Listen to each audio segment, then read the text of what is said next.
ដើរលេងអស់លុយឥឡូវនេះមកផុសវីដេអូលក់ស្ករម្ដងអញអស់និយាយមក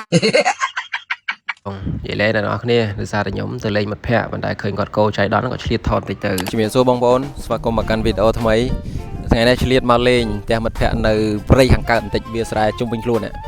សំខាន់ណាថ្ងៃហ្នឹងគឺវីដេអូថ្ងៃហ្នឹងគឺមានចំពេលបងអ៊ំ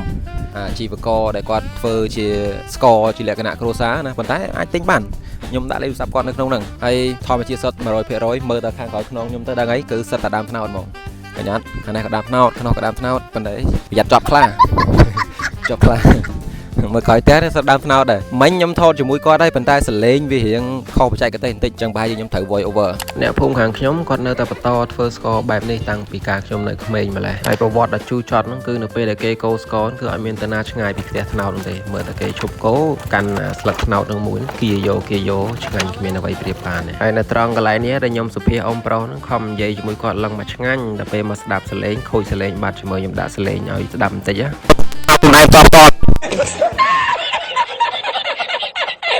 ចឹងត្រឡប់មកកាន់ប្រធានបទស្ករយើងវិញនេះបាទសុភាអ៊ំប្រុសហោហែដល់ពេលអ៊ំគាត់ឃើញខ្ញុំសុភាហ្នឹងគាត់សប្បាយចិត្តខ្លាំងពេកក៏បានឧបត្ថម្ភមន់មួយ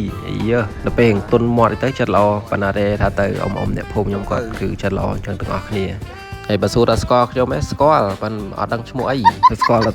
ប៉ាម៉ាក់កូនចង់ភ្លេចមុខឲ្យពួកបែកពីពួកគាត់តាំងពីទូចឥឡូវមកម្ដងចៃដន្យជួបឥឡូវធំជាងគាត់ទៀតអញ្ចឹងដូចបានឃើញបង្ហាញនៅក្នុងវីដេអូនេះអញ្ចឹងបើសិនមកបងប្អូនមានតម្រូវការចង់បានជាស្ករត្នោត